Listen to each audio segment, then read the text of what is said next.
So hi everyone, today in this video we're going to develop solutions for the type of problems that we face in our day-to-day lives, always with a focus in trying to explain, to show you in how you just by applying some of the mental models existing today, you can develop a lot of solutions for the common problems that we face. And this then so we're going to take mental models from all the fields that you can think: science, psychology, economics, finance, history, sociology. So, wherever the field that you're looking for, you can take concepts, ideas, logics that are applied on them, and then it can be helpful to understand the problems that you face, but as well in the phases of creating the ideas, the solutions that's going to get they're going to be applied by you to solve that same problem. And then so all of it's something that tends to be useful, something that so you should spend your time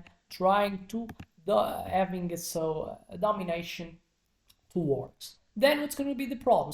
Speculative price surge, trying to understand it. Obviously, this by impacting the quality of life that the people have.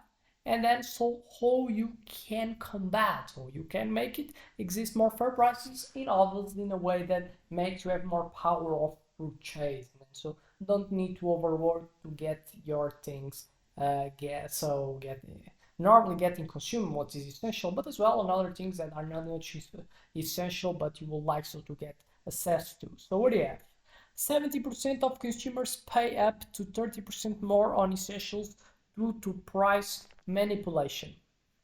We have what you can call as extreme concentration. Top 5 firms control 60% of 8 case sectors, and as impact inequality soars, innovation styles, and democracies tends to weaken when this tends to happen.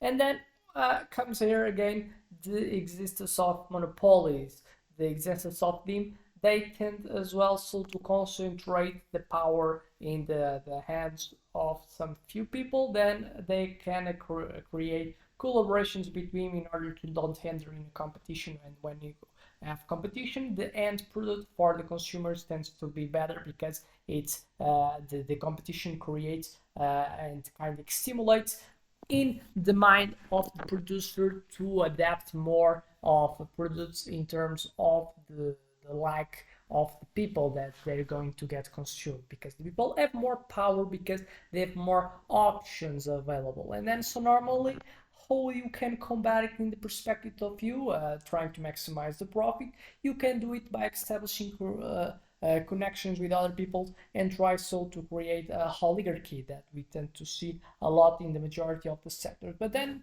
by doing it, it's normal. We live in a world that we maximize the profit. It's a world that obviously with the imperfection that it has, obviously it tends to work. It's a world that works. It matches what we can call are like the basis of the behavior of human. We get incentivized, and the reality is that we live in a world that people tend to max the profit, and exists alignment of incentives, because by maximizing the profit it requires me as well to aggregate more value for the consumers, because it's only that way that as well I can get money from them. Is providing something that has quality. But what happens and what is bad is when exists artificial added price to a good that is in this is existence, because it exists some strategies that obviously they're going to be just good for the part that is selling and not the one that's consuming. And then we need to start looking for mental models to explain it, and then to as well to create solutions. True cost pricing as a first one. What's the idea?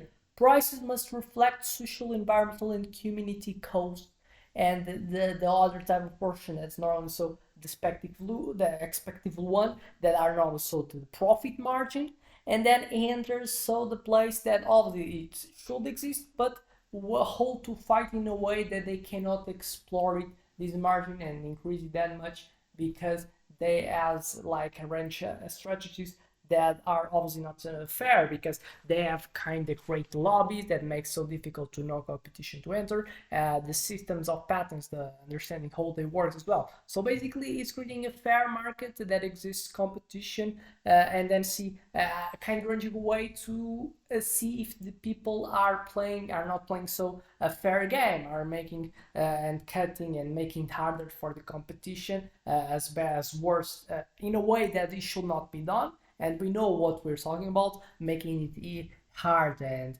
for people to enter, making their steps to develop as a company and as a competition for team being difficult, having applying some type of bad things, can even be the sabotage that can happen. And then how you can work with that. We have a fair price index, FPA, embeds externalities on price tags, and this tends to deter the speculative betting. And as a case, we have Vietnam's rice exports tracked via FPA, and we have a 15% reduction in arbitrary price swings. So a way to do it is kind of having more control over the prices. And how you have control over the prices is kind of defining really well the variables and the prices that they have, and see what's like the portions that are getting attributed to the stick, therefore, or I can be attributed to the profit that the producer is wanting to have, and understanding it how in a normal market you don't expect someone to have that much of high margin profit. It's normally meaning that they probably are creating an oligarchy, they're having a monopoly that in majority of the times, if you're looking for the quality of life for the population, is not good to have monopoly. And then so we kind of you solve better this problem by understanding what are so the people, the companies that are in a monopoly type of system, and this can be done by tracking so the prices that they produce in comparison with the costs they deal, and then so we can identify monopoly by looking for their profit margin. And obviously when it's too much high, means that they're probably in a market that exists too less of competition of what will be so wished. We have the small player law. What's the idea? Systems perform best with diverse actors and not concentration. So it's basically what I have been talking till now. And then how you stimulate it, so how you create competition, so the prices tend to go down. We have the dynamic market quotas, cap individual share in strategic sectors, and with that you tend to break oligopolies. As example, India limited 20% max stake in telecom as welcome for new entrants in 2 years. All these just ideas, you can look it and you can respect it or not. It's just ideas, you can take it what you think that seems to work. And then so with that, we can go for other ones. We have marginal incentives. What's the idea? Reward actions that preserve competition at the margins. And then so how you do it. We have the competitive credit. Rock bottom interest rates for SMEs in monopolized fields. So SMEs, small, medium enterprises. We have a case, the Brazil offered zero interest loans to agri-tech startups, has made 12% market share gain, and then so fight the monopolies that are established.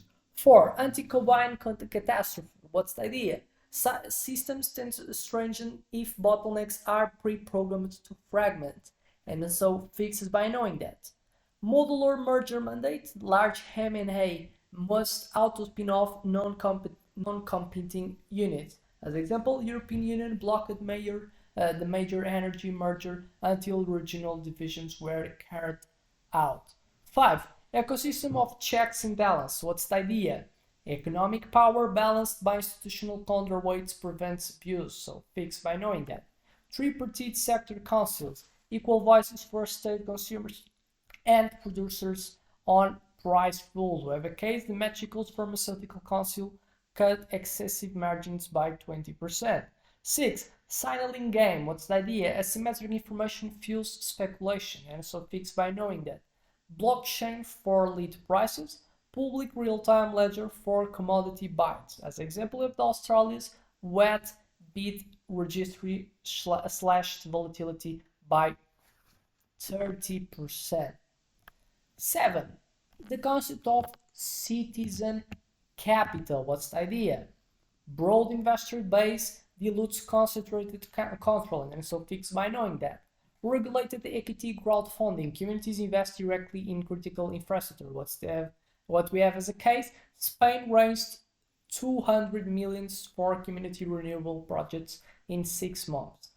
8. The adaptive friction tax. What's the idea? Small transaction costs that are poorly speculative ultra short rates. And then so fixed by knowing that we have flash transactionary levy, 0.1 to 0.5% fee on high frequency trades in volatile markets. As example, we have the UK pilot of 0.2% equity fee cut algorithmic orders by 40%. 9. A bit of participatory political power. What's the idea? Economic control stems from concentrated political influence, and then so fixed by knowing that. Popular budgeting for antitrust. Digital plebiscites let communities set competition rules. And what are the case? We have, for example, in Porto Alegre, Brazil, has blocked the meaning lobbying attempts and imposed progressive legalities. A 10, and the last one by this video, we can have like a economic monitoring. What's the idea? Granular data enables early cartel building detection. And so fixed by knowing that, we have artificial intelligence network analysis, real-time tracking of price fixing patterns among rivals, and as example we have the South Korea that has uncovered fuel cartel in 2 months, leaving 500 millions in fines. So I think that's important to say. And with that, I think I close this video. I hope that you have understood the message. I understand that you can agree with some ideas, other ones you don't, but the matter of this video is show you all just by honing and understanding mental models, you can apply the majority of the problems that you face in your day-to-day life. And then so with that, I expect to see in next videos this channel is about to produce as much as other ones that are already so were uploaded. So thank you and see you in the next one.